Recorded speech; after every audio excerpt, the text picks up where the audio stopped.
नमस्कार दोस्तों। तो कैसे हैं आप सब। एक बार फिर आपके सामने लेकर आया हूँ एक बेहद डरावनी और सच्ची कहानी। आशा करता हूँ आपको पसंद आएगी। तो चलिए शुरू करते हैं। कहानी का नाम है रक्त कुंड का प्रेत। कहानी एक छोटे से गांव भैरवपुर की है, जो चारों ओर से घने जंगलों से घिरा हुआ था। गांव के पास एक झील थी जिसे रक्त कुंड कहा जाता था। कहा जाता है कि यह झील कभी एक साधु की तपोभूमि हुआ करती थी, लेकिन एक भयानक घटना के कारण यह श्रापित हो गई। अब हर पूर्णिमा की रात वहां से चीखों की आवाजें आती हैं। गांव के लोग झील के पास जाने से भी डरते हैं। उन्हें विश्वास है कि वहां एक प्रेत का वास है, जो इंसानों की आत्मा को कैद कर लेता है। इस कहानी में चार मुख्य किरदार हैं: अभय, मालिनी, वीर और रघु। अभय एक खोजी पत्रकार है जो गांव की इस रहस्यमय कहानी को उजागर करना चाहता है। मालिनी, जो कि अभय की बहन, जो गांव में रहती है। वीर, गांव का एक पुजारी जो प्रेत आत्मा के बारे में सब जानता है। रघु, जो कि अभय का साथी है, जो हमेशा उसका साथ देता है। चलिए कहानी की ओर बढ़ते हैं। अभय और रघु गांव में पहुंचते हैं। वहां मालिनी उन्हें प्रेत की कहानी सुनाती है। वीर पुजारी उन्हें चेतावनी देते हैं कि रक्त कुंड, जो कि झील का नाम था, कि उसके पास मत जाना। यह प्रेत सिर्फ जान ही नहीं लेता, बल्कि आत्मा को भी अपने जाल में बांध देता है।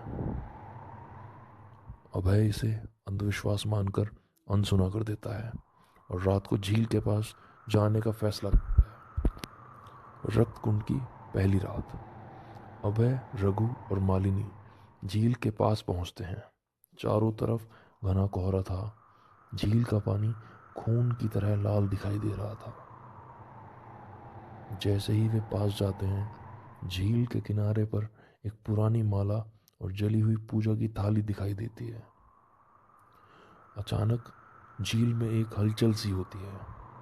पानी के बीचों बीच एक महिला का अक्ष दिखाई देता है।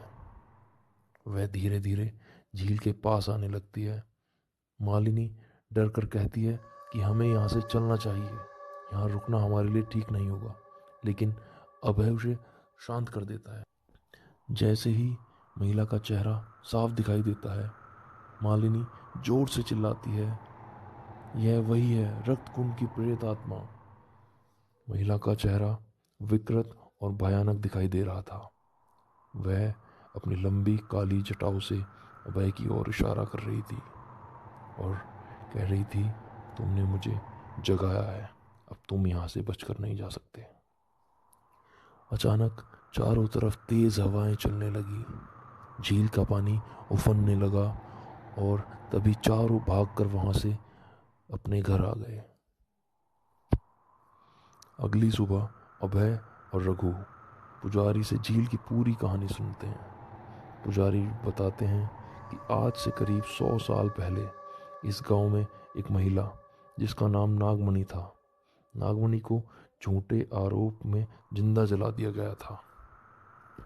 वह झील के पास तपस्या कर रही थी। जब गांव के कुछ लोगों ने उसकी साधना को तोड़ दिया, मरने से पहले नागमणि ने श्राप दिया था कि मैं हर पूर्णिमा को लौटूंगी और तुम्हारी संतानों से अपना बदला लूंगी।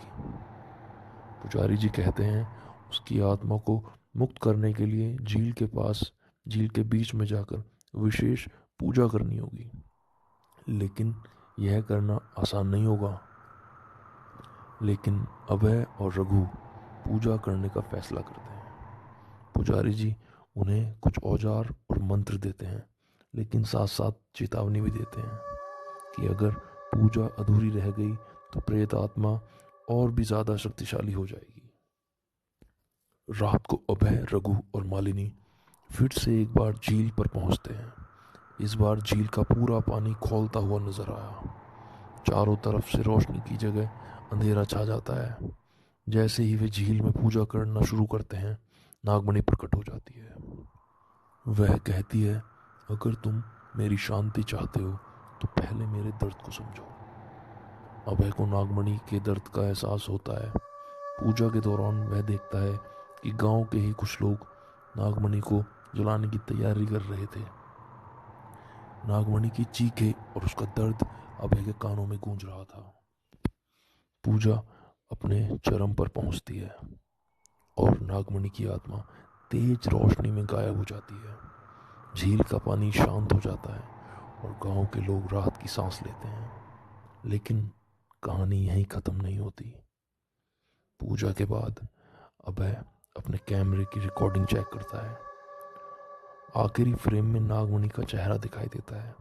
वह धीमे स्वर में कहती है, मैं कहीं गई नहीं हूँ, मैं अभी तुम्हारे साथ हूँ।